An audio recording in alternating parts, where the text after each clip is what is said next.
Hey guys, it's Tracy. Welcome back to my channel. So today's another recommendations video. Not a book related one, but still along the lines of what I think a lot of people are doing right now, and that is Netflix streaming. There's nothing wrong with a bit of a Netflix binge. I personally have been guilty of binging TV series the last 3 nights, I would say. I haven't been sleeping until like 2 or 3 in the morning, which is really bad, and you should be doing that because you should be looking after your health. But today's recommendation is Korean dramas that are available to watch on Netflix. So there are a wide range of Korean dramas that you can watch, dating from God knows when until now. They have been made more universally available, I would say, through Netflix as a platform, especially now with Netflix producing a number of them as well. Personally for me, I haven't actually watched a lot of Korean dramas since I would say 2016, 2017, so I am kind of out of the loop when it comes to the new ones. But I have noticed that Netflix have made available some of the more old school ones that I really enjoyed during high school, and I think this is a great opportunity to recommend to you guys some of the Korean dramas that I think is well worth watching, so that you can kind of understand the Korean culture as well and how the dramas have progressed until now. Back then, Korean dramas were a little bit different. They didn't involve a lot of high production as it does now, but I think they're still worth the watch. I actually do go back and rewatch a couple of them. There are obviously other websites that you can go to watch Korean dramas as well, but I've just kept it within the Netflix realm because I think a lot of people do have access to that and it just makes it a little bit easier. So the list is on my phone, so I'll get to it now. So I've actually categorized this according to genre. I'll let you know what I think is the best one out of the genre that you should watch and why, as well as the honorable mentions. First thing is rom-com. So we all love a romantic comedy. I think Korean dramas are filled with them as well. They tend to love the storyline of the main characters meeting each other, not loving each other straight away, and then finding each other's quirks attractive, and then going on from there. This is actually a really hard category as well because I really like the ones in there, so I might pick out maybe 2. So we'll go with The Master's Son first. So in this storyline, you have a male protagonist who's super rich, very arrogant and very cocky about himself, and then you have the female protagonist who doesn't really look after herself very well. You realize that she does suffer a problem. So disclaimer, this does have an element of horror to it, but it's like comedic horror, so you do see ghosts and paranormal like activity kind of stuff, which I'm not a fan of horror, and I was like very hesitant to watch this drama because I was worried I was going to be scared, but when you watch it, it's actually not that bad. So she can actually see ghosts pretty much, and they end up meeting up, and she realizes that he can help her with what she's going through at the moment. So that's their storyline. So I personally love this because I thought it was a great depiction of how a relationship blossoms and grows, as well as how great the 2 actors were. They had a great chemistry. They're exceptional at what they do, like both of them, especially Soji Sub. Like, he is, you know, one of the top actors that you can that Korea has. Essentially, it's funny, but it's also so romantic at the same time. It's really cute. It's like a very, very cute story in such a weird setting. So that's my pick. The other one I would probably go for as well is My Love from the Star, which is also another one where it's sci-fi based. So again, the female protagonist is a very rich lady, very pompous, yada yada yada, and then you get this male protagonist who she meets and then realizes that he's not really from this world. I don't know why Koreans really like drawing on I guess magical fantasy kind of elements, but it works in their dramas. So for this one in particular, Kim Soo-hyun is, and I hope I pronounced his name right, is a very, very famous actor in Korea. He had a breakthrough series, and then since then people love him just for the way he looks, the way he acts, and they just work so well as a couple. It's very hard not to root for them as a couple, and you get very emotionally invested in this drama. With the rom-coms, you do expect to laugh, but there is also a lot of crying. So I think with this one as well, it's that engagement that you get. You're not bored, you're very focused, and it's very easy to binge watch the entire series. My honorable mentions though are Another Miss O, My Girlfriend is Gumiho, Big, and the other one, You Are Beautiful. So You Are Beautiful is a very, very old drama, like very old.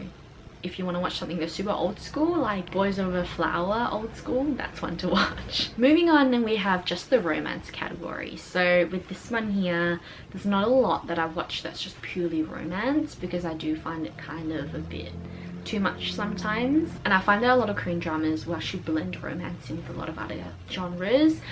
But I found actually 3 on Netflix, and one of them I actually finished last night.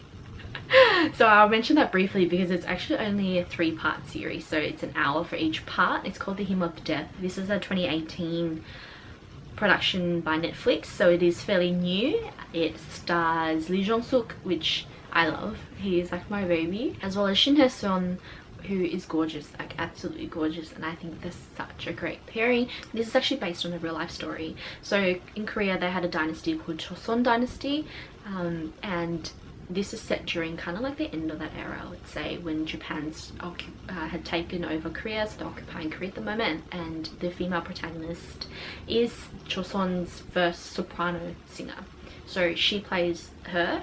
And then you have a English lit major or writer, and Lee Jong-suk plays him. So they're actually real people in real life. And it goes through their storyline of how they met during university and how their relationship goes from there.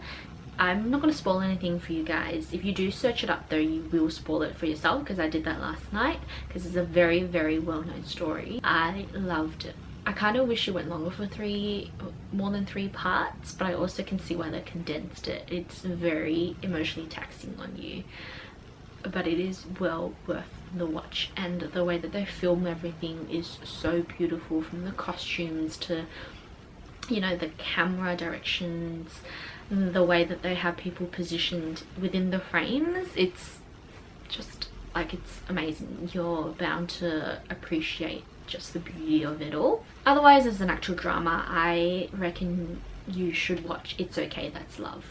So I put this in the romance category purely because I think the 2 characters meet or are brought together to help each other.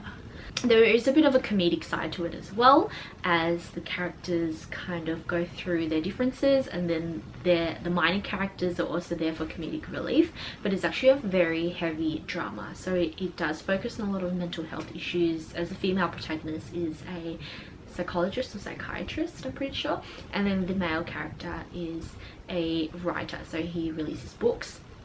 There's just something within him that isn't quite right. There is an emotional scar there. He's suffering through some things, and you kind of see how they get together and work things through to help better themselves. But I just think it was so well written. There's not a lot of dramas out there, or Korean dramas out there, I would say, that really focus on mental health issues as well as explore it very well, and I think this one nails it on the head. Dio from EXO is also in this as a minor character, so if you want to see him in one of his early dramas, this is one to watch. And then honorable mention is Love Rain, which I just recently finished as well. Stars Yuna from SNSD or Girls' Generation, and then Jang Gun-suk. Alrighty, so we've got crime, thriller, mystery kind of stuff. I had 3 listed. I think you should watch the 2 that I'm going to mention now, because I think the 3rd one everyone's already seen, but it is I Hear Your Voice and While You Were Sleeping. So they both star Lee Jong-suk, which I said is like my baby. He plays the male protagonist in both of them, and with very similar say like abilities. They're not abnormality, oh maybe they are, there's like a unique trait to him. So in I Hear Your Voice, which is a much older drama, he can actually hear people's thoughts, and there is a history during his childhood, or mystery during his childhood, that he's trying to solve. As he grows older, he meets this lady who is a lot older than him, and they go through this journey together. It is a very engrossing drama in terms of like keeps you on the edge. Like, you want to know what's going on, as well as you want to root for the protagonist to ensure that they get what they deserve. And then along the same vein is While You Were Sleeping, which stars him as well as Suzy from Miss A. So in this one here, when they both have dreams, they can envision the future. and most of the time the future turns out to be what they've dreamt of, which is kind of creepy, I would say. And they're trying to figure out what's going on, how to, I don't know, change this future that they see, because sometimes it's not always great. This is one of the more recent ones that I've seen, so it is a fairly recent drama. I think Lee Jong Suk has great chemistry with every female protagonist or every female actress that he stars with. It's hard not to love their pairing though, because I love Suzy as well. And an honorable mention is Vagabond, I think that's what it's called. So stars Suzy and Lee Seung-gi. This is one of the newer Netflix production ones, so you're guaranteed to see great cinematic shots. So this one I've categorized as To Kill Time. I found that some dramas I can actually just turn on and leave in the background. I don't actually have to pay attention to it 100% in order to understand the storyline. Because sometimes I start a drama and then eventually I'm like, okay, I do want to see what happens, but I'm not here for the entirety of it, so I'll just let it play and then tune in whenever I can. Got Doctors with Park Shin-hye. We've got Let's Eat, and there's part 1 and 2, and Let's Eat's actually really cool because it's pretty much a drama version of mukbangs. So you watch them go through like a storyline, and then there's so much food involved and you get to see all the Korean foods that they eat. Dream High 1 and 2, about kids in a school and they're training to be actors, singers, dancer, whatnot. And then Walk of Love, which I'm actually almost at the end of. It is food related as well. We've got melodramas, so these can be classified as just romance, but they're a bit more intense than that. They involve a little bit more emotion, a little bit more problem solving and all of this jazz. And the one that I've always loved, hands down, that I have found on Netflix is Nice Guy. So essentially Nice Guy is about a medicine student who is exceptional as in his class. He's got the brains, got the looks, but he comes from a very poor family, and he is in love with his older childhood friend. Along the way he meets the female protagonist, and their lives are intertwined in a way that's kind of very tragic. So the two actors are Song Joong-ki and Moon Chae-won, and they both complement each other very well. You can see how outstanding Song Joong-ki is as an actor, just because of how he portrays all the emotions that are involved in this. It took ages for me to stop thinking about this drama as well, just because I kept imagining what I would have done in this situation. You're emotionally invested in this drama with these characters. There's never a moment where you're like, oh my god, they're gonna be okay. Pretty much. So yeah, this is a great drama if you want to invest in a bit of a longer drama. And then you've got lastly old school dramas. So I've classified these as old school because they're actually like old school. I think these are the dramas that hooked people in and were like, okay, this is what we're here for. We didn't realize Korean dramas existed, but this is it. And I think if you were to start with any of them, it would be Full House, because it stars B Rain during his prime time. And if you do not know who B Rain is, you are very young. So B Rain is one of the top singers, and then he dabbles in acting. He isn't as active as he used to be anymore, but Full House was one of those Korean dramas where during my time, if you hadn't watched it, you were really missing out on something. It's probably a little bit cringy now just because it's so old, but it still is one of the best Korean dramas I've ever seen. Honorable mentions, Coffee Prince and Pasta. They're also very well known within the Korean drama world, I would say. If you guys have watched any of these, if you're planning to, leave a comment down below and let me know. If there are any recommendations, you can also let me know so that I can start watching some. I have only just been rewatching old ones. I think this is probably a good time for me to get back into Korean dramas. I hope you guys are doing well. If you're not, that's okay as well. This is the time for you to slow down, you know, take a breath, take each day by day, just check in with yourself and make sure that you're doing what's right for you. Like I said, Netflix binging, if that's what you're after, go ahead. No one is going to judge you for that. I hope you enjoyed watching the video, and I shall see you guys next time.